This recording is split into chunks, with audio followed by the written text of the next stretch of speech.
নমস্কার, প্রতিদিনের রান্নাতে আরও একবার সকলকে স্বাগত জানাই। আজকে দেখুন এক বাটি ময়দা দিয়ে সুন্দর একটা জলখাবার বানিয়ে নেব। খুব সুস্বাদু হবে জলখাবারটা।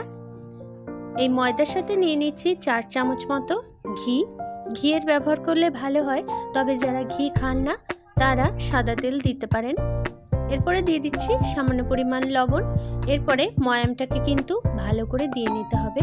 ময়ামটা একটু ধৈর্য ধরে ভালো করে মিশিয়ে নিতে হবে, তাহলে কিন্তু খুব টেস্টি আর সুন্দর রেসিপিটা রেডি হয়ে যাবে।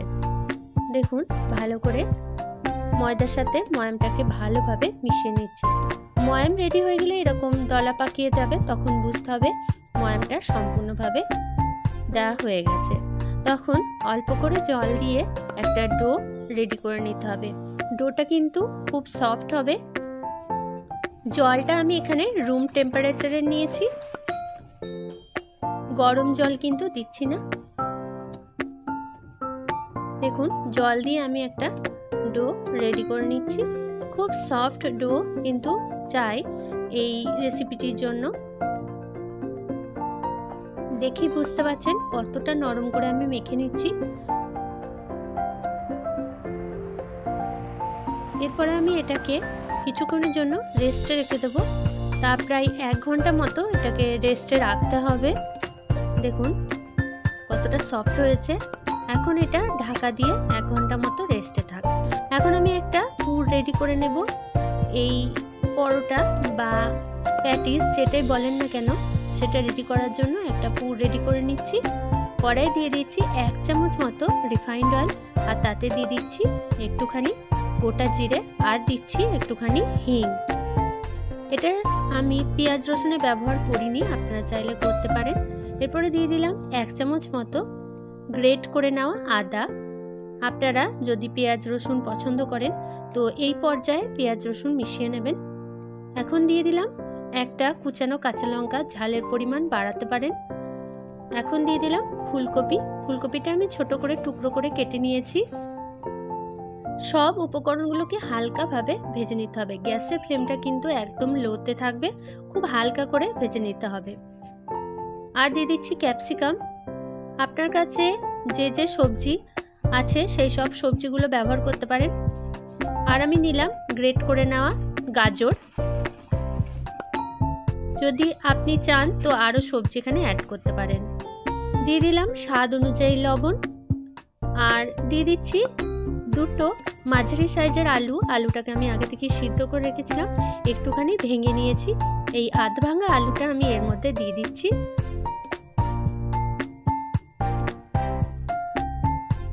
এইভাবে আমি এটাকে রেডি করে নেব। আর দিয়ে দিলাম হলুদ। আর এখানে লাগছে 1 চামচ মতো চাট মশলা। আপনারা চাইলে আমচুর পাউডারও দিতে পারেন, তাতে করে খেতে খুব টেস্টি হয়।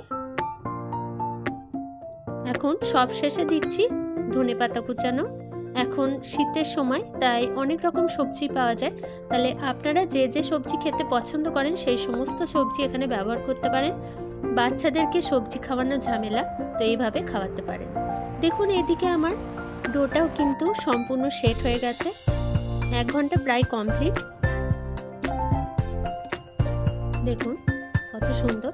হাতের মধ্যে একটু তেল নিয়ে আমি এটাকে মেখে নিচ্ছি। হাতের মধ্যে তেল নিয়ে এটাকে মেখে নিতে হবে, আর লেচি কেটে নিতে হবে।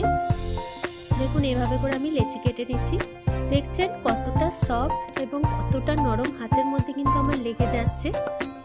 এরকমই সফট ডো প্রয়োজন এই রেসিপিটির জন্য। আমার এখানে 7টা মতো লেচি কাটা হয়ে গেছে। এখন সাইডে রেখে একটা চাকতি নিয়ে নিচ্ছি, আর তার উপরে নিয়ে নিয়েছি একটুখানি রিফাইন্ড অয়েল। এরপরে আমি একটা করে ডোকে বেলে নেব। এভাবে আমি বেলে নিচ্ছি। লুচির থেকে একটু বড় সাইজের হবে সেরকম মতো বেলে নিতে হবে। এরকম ভাবে আমি বেলে নিচ্ছি। এভাবে করি আমি মোট 3টে মতো ডোকে বেলে নেব।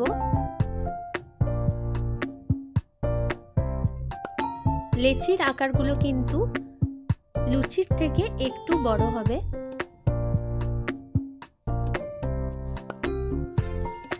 এটা খেতে কিন্তু অনেকটা প্যাটিসের মতো লাগে।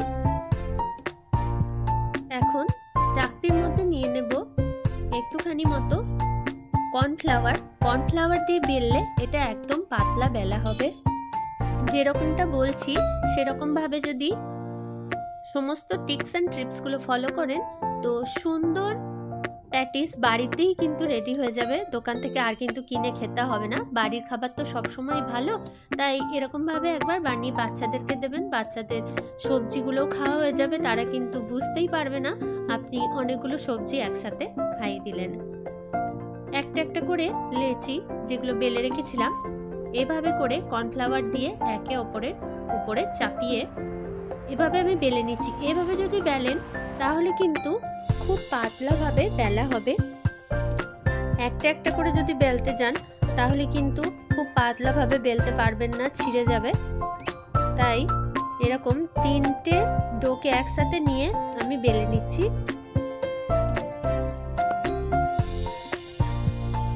দেখুন কত সুন্দরভাবে উঠে আসছে, কোনো রকম অসুবিধা হবে না। যদি কোনো রকম অসুবিধা হয় তো আপনারা কমেন্টে জানাতে পারেন, আমি আমার সাধ্যমতো আপনাদের হেল্প করব। দেখুন কত বড় করে বেলা হয়ে গেছে।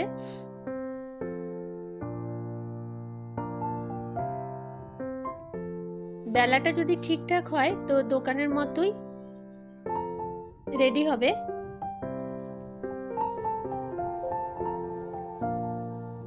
এক বাটি ময়দা দিয়ে কত সুন্দরভাবে এই রেসিপিটা রেডি হয়ে যাবে। প্রত্যেকে খেয়ে কিন্তু আপনার সুনাম করবে। দেখুন কত পাতলা ভাবে বেলা হয়েছে, একটু সাবধানে এটাকে ছাড়িয়ে নেবেন।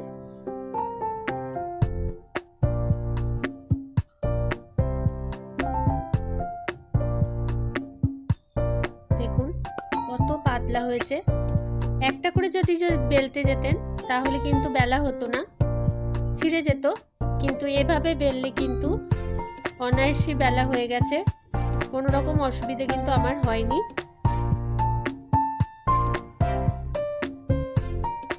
দেখি আশা করি বুঝতে পারছেন কতটা পাতলা হয়েছে। এভাবে পাতলা করে বেলে নিলে কিন্তু অসংখ্য লেয়ার যুক্ত প্যাটিস বা পরোটা যাই বলেন না কেন খুব সুন্দর হবে। এরপরে একটা মিশ্রণ আমার লাগবে। আমি 2 চামচ রিফাইন্ড অয়েল দিয়ে দিয়েছি 1 চামচ মতো ময়দা। এই ময়দা আর তেলের একটা মিশ্রণ আমার লাগবে। এইটা এক একটা পরোটার মাঝখানে দিয়ে আজকে রেসিপিটা রেডি করে নিতে হবে। শুধুমাত্র 1 চামচ মিশ্রণ আমি একটা করে পরোটার মাঝখানে দিয়ে দেব। এটা দিলে কিন্তু লেয়ারগুলো খুব ভালোভাবে খুলে যাবে, আর অসংখ্য লেয়ার সেটা আপনি বুঝতে পারবেন। 1 চামচ করে দিয়ে এভাবে চারিপাশে একটু লাগিয়ে নিতে হবে।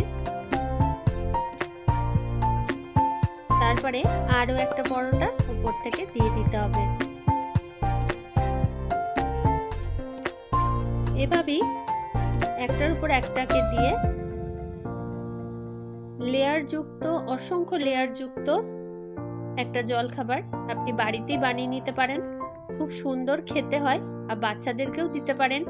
খুব টেস্টি আর হেলদি, কেননা অনেকগুলো সবজি এখানে ব্যবহার করা হয়েছে। তবে ময়দাটা স্কিপ করেও যেতে পারেন, আটারও ব্যবহার করতে পারেন। আটা দিয়ে করলে এতটা পাতলা ভাবে বেলা যায় না। ময়দা দিয়ে করার জন্য কিন্তু খুব পাতলা ভাবে বেলা গেছে। এখন টাইট করে ফোল্ড করে নিচ্ছি। একদম উপরে পরোটাতে কিন্তু কিছুটা পরিমাণ মিশ্রণ দিতে হবে। এরপরে টাইট করে আমি এটাকে রোল করে নিচ্ছি। এরপরে ছুরির সাহায্যে কেটে নেব। 3টে লেচিতেই দেখুন 3টে প্যাটিস রেডি হবে। দেখুন কতগুলো লেয়ার হয়েছে। এভাবে উপর থেকে চাপ দিয়ে একটা একটা করে ডো রেডি করে নিতে হবে।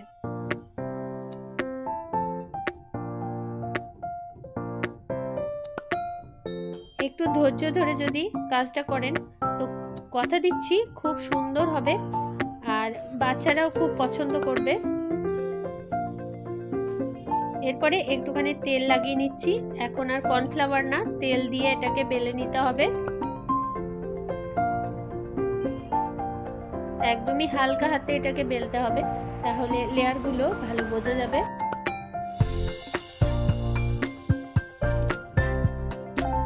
দেখুন এই সাইডের অংশগুলো একটু আমি কেটে দিচ্ছি। এই যে অবশিষ্ট অংশগুলো রইলো না, এইগুলো দিয়ে খুব সুন্দর নিমকি কিন্তু রেডি হয়। আমি দেখিয়ে দেব কিভাবে ওটা বানাবেন। এরপর দেখুন মধ্যেখানে একটু পুর দিয়ে দিচ্ছি।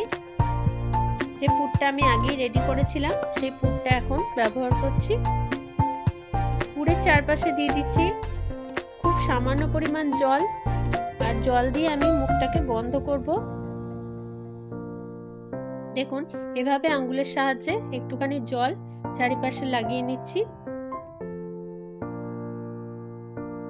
এরপরে এইভাবে আমি জলের সাহায্য নিয়ে মুখটা বন্ধ করব। বাড়িতে কোনো অতিথি এলেও বানিয়ে দিতে পারেন, খুব সুন্দর হয়। আর বাড়ির খাবার সবসময় ভালো, তাই বানিয়ে নেবেন। যদি কোনো রকম অসুবিধা হয় তো কমেন্টে জানাবেন, আমি আমার সাধ্য মতো চেষ্টা করব আপনাদের হেল্প করার। দেখুন একটা রেডি হয়ে গেছে। এভাবে আমি বাকি সমস্তগুলো রেডি করে নেব। পাশে যে কাটা অংশগুলো আছে এগুলো দিয়ে সুন্দর নিমকি তৈরি হয়, আর 2 মাস পর্যন্ত রেখে দিতে পারেন, কোনো রকম ভাবে খারাপ হয় না।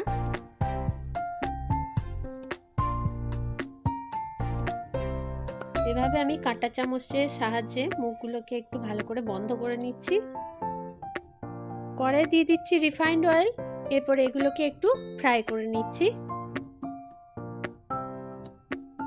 ভালোভাবে এক পিঠ হয়ে গেলে আরো এক পিঠকে ফ্রাই করে নিতে হবে।